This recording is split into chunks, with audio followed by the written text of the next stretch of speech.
Hello everyone, it's Brenton here from It's a Hockey Night, and we're back. So all the videos start up again. Just had a little bit of time off for the off season.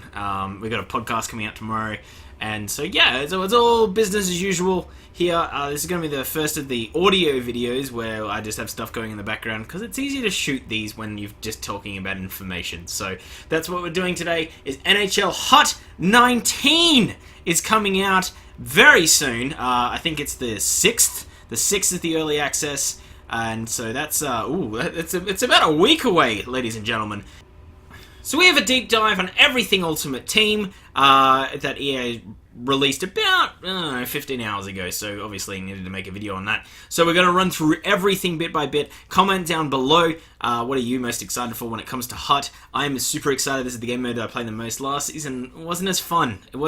You didn't get the thrill of collecting, and I feel like this year they've really fixed a few of those things. So we're going to start from the top. So the first thing that you see is this lovely picture, and what you can tell is that the ratings have gone severely down, which is great. It gives it way more room to move with the new scanning engine, and hopefully it's not going to be sluggish and slow and really not be great and just a game built around speed. So you can really see, and the car designs look kind of nice as well, although Petty Kane seems to be balding.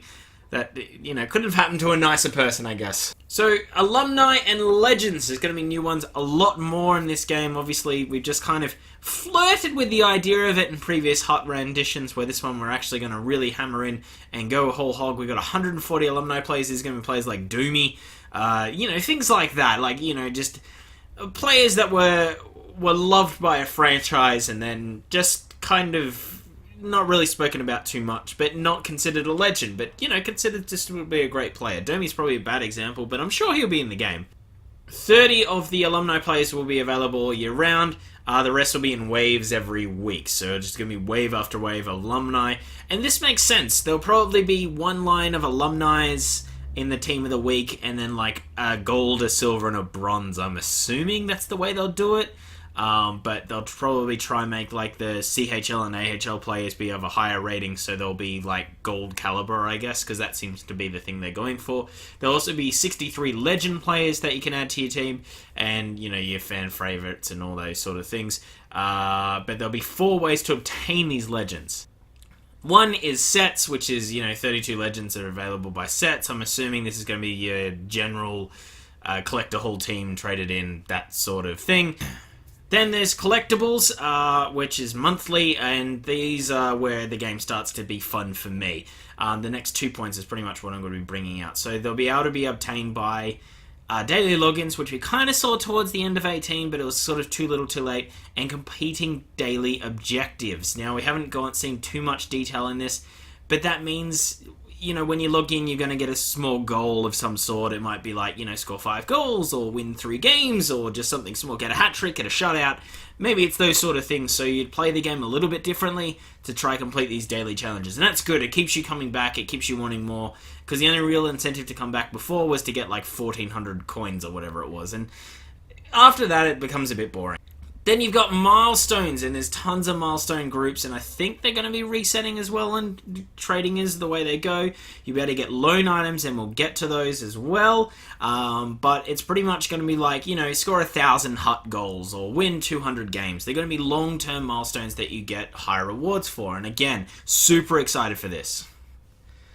And the first bit of bad news rears its head. Legend packs. These aren't always available, but you'll be able to purchase them, and it guarantees you a random legend in a pre-selected pool for a high price. So, you know, look, we know EA needs to make money. They have sort of let us grind a little bit here.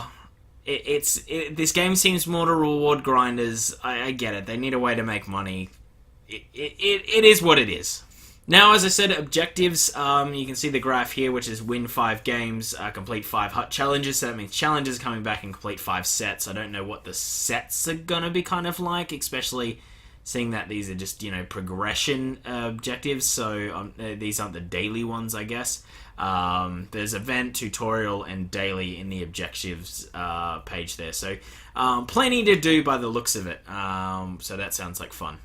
Milestone, again, we touched on it briefly, but it just sort of gives you long-term goals. You can say that The daily objectives is for the ADHD child. The milestone is for the person cramming for their exam for the end of the year, making sure they start from the start and really test all the way through till they get to the end there. So, and milestones is really that. It's going to be the long-term grind, but for long-term big rewards. It sounds like there's going to be some really good players and cards and packs there, and also loan things, which we'll get to in a moment. But yeah, it's good. It just gives you something again to completely work on.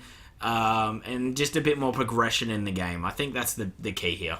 Lone players, which, you just kind of get by doing all these objectives and milestones. They're players that you can play for like 10 games. They haven't gone too much in the limit of how much they can play, but it does give you a trial before you buy. Also, I guess if you have an injury, if they bring the bench system back, which I really hope they do, instead of injury cards, so you can just really let them rest. It means you can put a player in, or if you kind of like me and you're like, oh, this player isn't doing too well, and you start to reshuffle your lineup, you can put a lone player in and just see how it works out, and maybe put your star center on the wing for 10 games because you want to see how he's going to go, because you've got a lone player that is capable of playing center, and vice versa. Rebalancing the economy, and I can't believe they're using the word economy, but sure thing.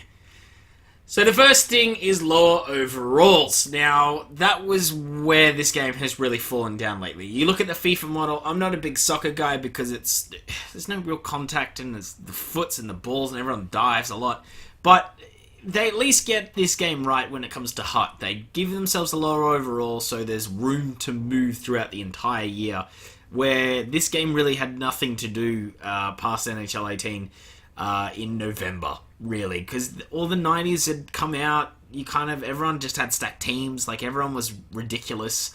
There was no real room to grow. There was no fun. Like, I find the fun bit in making the team and in collecting those packs. So the lower overalls make it a lot easier. They're also changing the way that bronze, silver, and gold items are displayed. Before, it was pretty much if they weren't an NHLer, they weren't a gold.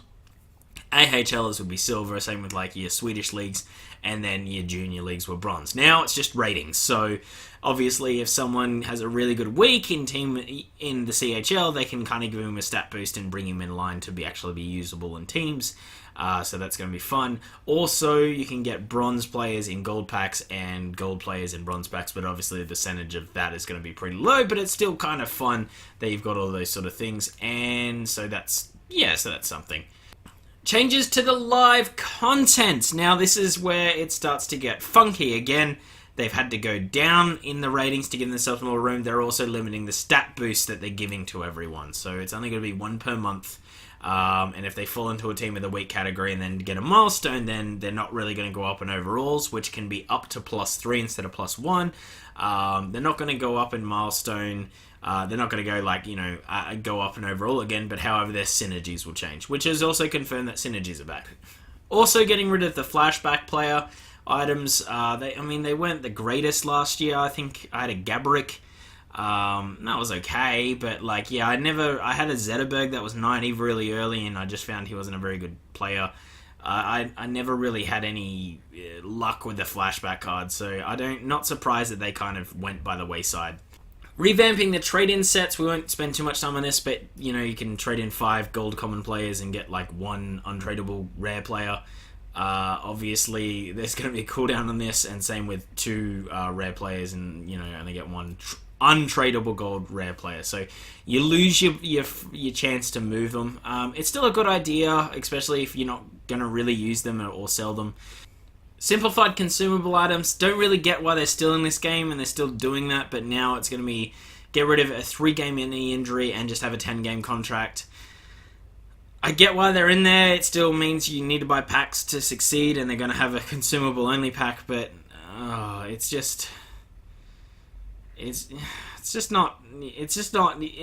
don't see a need for this in the game. I think you should need to bench your players that are injured. I think that would be the best way to go, and just sort of make you consistent with your lineup, and say the max injury is 3 games or whatever, and you just got to do your 3 games, and you don't get an injury every game.